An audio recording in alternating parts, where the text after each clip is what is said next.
पिछले क्लास में हम लोग ब्राह्मण ग्रंथ के बारे में पढ़े थे। ब्राह्मण ग्रंथ जो होते थे उसमें यज्ञ एवं कर्मकांड करने के नियम एवं कानून के बारे में बताया गया था। और मैंने आपको बताया था कि ऋग्वेद के 2 ब्राह्मण ग्रंथ थे, ऐत्रेय ब्राह्मण ग्रंथ और कौस्तिकीय ब्राह्मण ग्रंथ। सामवेद के कितने ब्राह्मण ग्रंथ थे? 3, पंचवी, षडविश और जैमिनी। यजुर्वेद के 2 ब्राह्मण ग्रंथ थे, शतपथ ब्राह्मण ग्रंथ और तैत्तिरीय ब्राह्मण ग्रंथ। उसके अलावा अथर्ववेद जो थे उसके एकमात्र ब्राह्मण ग्रंथ थे जिसका कि नाम था गौपथ ब्राह्मण ग्रंथ, और उसमें गायत्री मंत्र की महिमा के विषय में चर्चा की गई थी। आज की क्लास में हम लोग समझेंगे उपनिषद और पुराणों के बारे में। उपनिषद और पुराणों के बारे में समझेंगे। तो आइए देखते हैं कि उपनिषद का अर्थ क्या होता है। देखिए, उपनिषद का शाब्दिक अर्थ होता है पास बैठना। क्या होता है? पास बैठना। पास बैठना यानी उपनिषद वह रहस्यमय विद्या है या फिर ब्रह्म विद्या है जो कि शिष्यगण जो होते थे वो गुरुओं के पास बैठ करके ज्ञान की प्राप्ति करते थे।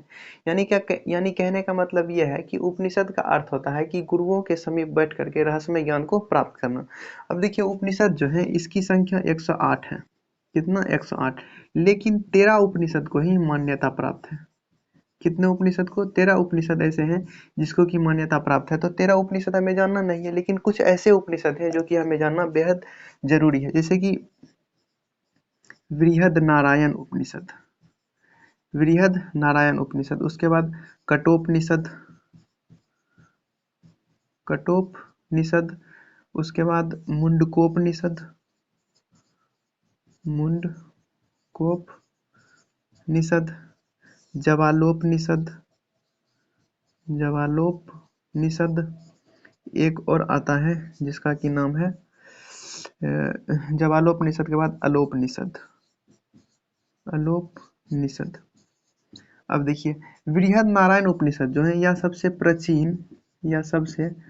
प्राचीन और बड़ा उपनिषद है। सबसे प्राचीन और सबसे बड़ा उपनिषद है। उसके बाद कठोपनिषद जो है इसमें यम और नचिकेता की चर्चा की गई है। किसकी? यम और नचिकेता की चर्चा की गई है। इसी में ओम के महत्व के बारे में बताया गया है। मुंडकोपनिषद जो है इसमें भारत के राष्ट्रीय वाक्य जो है, भारत के राष्ट्रीय वाक्य क्या है? सत्यमेव जयते, सत्यमेव जयते। वो किससे लिए गए हैं? मुंडकोपनिषद से लिया गया है।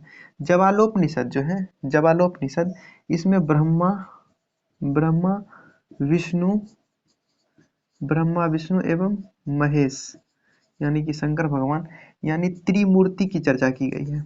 कौन से उपनिषद में? जवालोपनिषद में ब्रह्मा विष्णु महेश यानी त्रिमूर्ति की चर्चा की गई है। अलोपनिषद जो है यह सबसे बाद का उपनिषद है, सबसे बाद का उपनिषद है। इसकी रचना जो हुई थी वो अकबर के समय हुआ था।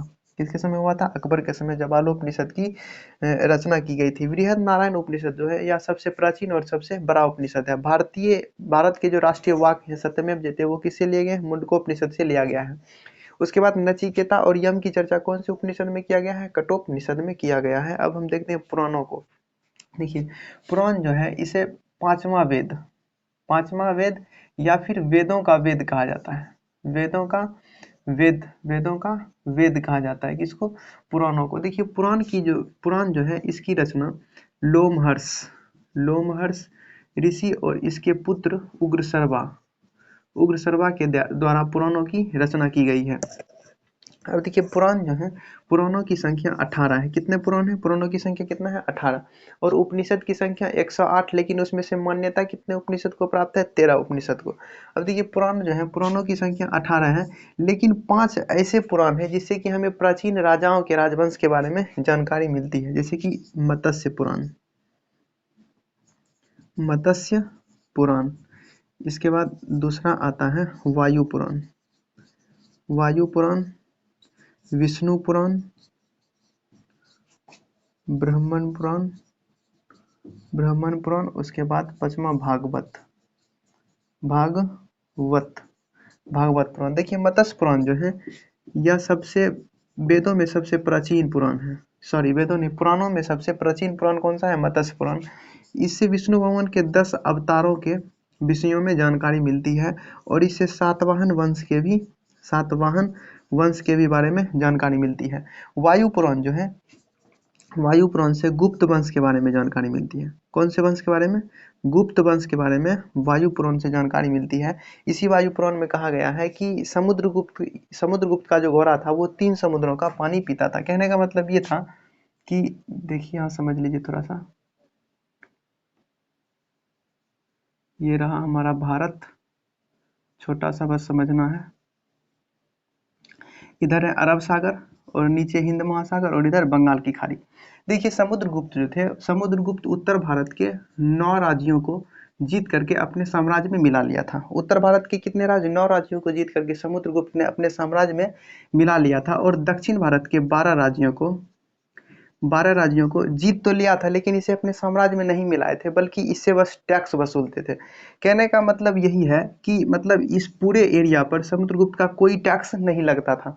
और उत्तर भारत के जो 9 राज्य थे उसे तो जीत ही चुका था, तो यहाँ पर इसके कोई टैक्स नहीं लगते थे, जिसके कारण कि कहा जाता है कि समुद्रगुप्त का जो घोड़ा था वो कितने समुद्र के पानी पीते थे? 3। इधर अरब सागर, इधर बंगाल की खाड़ी और नीचे हिंद महासागर। यानी उसके साम्राज्य मतलब बहुत ज़्यादा फैले हुए थे, उसका शासन बहुत दूर तक था, जिसके कारण कि कहा जाता है।